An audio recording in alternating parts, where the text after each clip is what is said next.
नमस्ते छात्रों। आज हम हमारे अतीत की खोज पुस्तक से प्राचीन भारत का अध्ययन करेंगे। हम नर करेंगे। क्या, कब, कहाँ और कैसे? हमारे अतीत की खोज। एक परिचय। रशीदा का सवाल सुर्खियों में 100 साल पहले की बात पढ़कर रशीदा ने सोचा, ये कोई कैसे जान सकता है कि इतने वर्षों पहले क्या हुआ था? अतीत को जानने के लिए हमें सबूतों की ज़रूरत होती है। इतिहासकार जासूसों की तरह इन संकेतों को पढ़ते हैं। हम क्या जान सकते हैं? लोगों का जीवन है, वे क्या खाते थे, पहनावा है, वे कैसे कपड़े पहनते थे, आवास है, वे किस तरह के घरों में रहते थे। हम आखेटकों, पशुपालकों, कृषकों, शासकों, व्यापारियों, पुरोहितों, शिल्पकारों, कलाकारों और वैज्ञानिकों के जीवन के बारे में जान सकते हैं। लोग कहाँ रहते थे? नर्मदा घाटी, नर्मदा नदी। लाखों वर्ष पहले लोग इस नदी के तट पर रहते थे। कौशलः, वे कुशल संग्राहक, स्किल्ड गैदरर्स थे। वे जंगलों की विशाल संपदा से परिचित थे। भोजनः, वे भोजन के लिए जड़ों, फलों और शिकार आखेट पर निर्भर थे। सुलेमान और केथर पहाड़ियां। केथर सुलेमान समय लगभग 8000 वर्ष पूर्व। फसलें, यहाँ स्त्री पुरुषों ने सबसे पहले गेहूं और जौ जैसी फसलों को उपजाना शुरू किया। पशुपालना, उन्होंने भेड़, बकरी और गाय बैल को पालतू बनाना शुरू किया और गांवों में रहने लगे। गारो तथा मध्य भारत में विंध्य पहाड़ियां। चावल, राइस, गारो पहाड़ियां, विंध्य पहाड़ियां, ये अन्य ऐसे क्षेत्र थे जहां कृषि का विकास हुआ। चावल, राइस, जहां सबसे पहले चावल उपजाया गया, वे स्थान विंध्य के उत्तर में स्थित थे। सिंधु और उसकी सहायक नदियां। आरंभिक नगरः लगभग 4700 वर्ष पूर्व। इन्हीं नदियों के किनारे कुछ आरंभिक नगर फले फूले।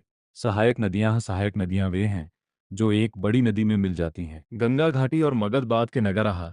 गंगा व इसकी सहायक नदियों के किनारे नगरों का विकास लगभग 2500 वर्ष पूर्व हुआ। मगधा, गंगा के दक्षिण में इन नदियों के आसपास का क्षेत्र मगध नाम से जाना जाता था।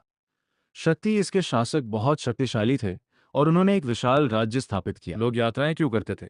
काम की तलाश, प्राकृतिक आपदा, बाढ़ या सूखे से बचने के लिए, युद्ध, दूसरे क्षेत्रों पर विजय हासिल करने के लिए, व्यापार कार्यों या जहाज़ों में जाम मूल्यवान वस्तुएं ले जाने के, धर्म, धार्मिक गुरु, शिक्षा और सलाह देने के लिए। परिणामः, इन यात्राओं से लोगों को एक दूसरे के विचारों को जानने का अवसर मिला। देश के नाम है इंडिया और भारत। इंडिया शब्द इंडस से निकला है, जिसे संस्कृत में सिंधु कहा जाता है। 2500 वर्ष पूर्व ईरानी और यूनानियों ने इसे हिंदोस या इंडोस कहा। भारत नाम का प्रयोग उत्तर पश्चिम में रहने वाले लोगों के एक समूह के लिए किया जाता था।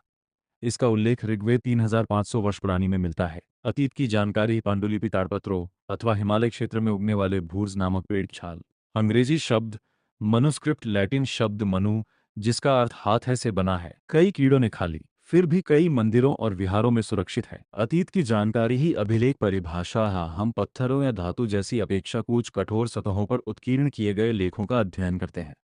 उद्देश्य है शासकों के आदेश, लड़ाइयों में अर्जित विजयों का लेखा जोखा। उदाहरण, कांधार अफगानिस्तान से प्राप्त अशोक का अभिलेख यूनानी और अरामेक लिपियों में। अतीत की जानकारी ही पुरातत्व। पुरातत्ववेत्ता, आर्कियोलॉजिस्ट्स पत्थर और ईंट से बनी इमारतों के अवशेषों, चित्रों तथा मूर्तियों का अध्ययन करते हैं। वे खुदाई, स्नाई, एक्सकेवेशन भी करते हैं। औजार, हथियार, बर्तन, आभूषण, सिक्के। वे जानवरों, चिड़ियों तथा मछलियों की हड्डियां भी ढूंढते हैं, यह जानने के लिए कि अतीत में लोग क्या खाते थे।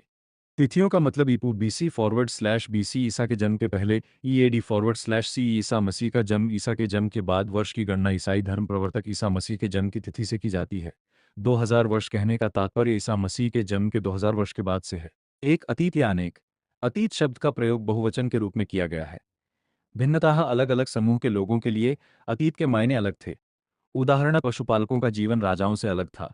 व्यापारियों का जीवन शिल्पकारों से भिन्न था। रिकॉर्ड, राजा अपनी विजयों का लेखा जोखा रखते थे, लेकिन शिकारी, मछुआरे या कृषक अपने कार्यों का लेखा जोखा नहीं रखते थे। सारांश, अतीत की एक झलक। कहाँ? नदी, घाटियां, नर्मदा,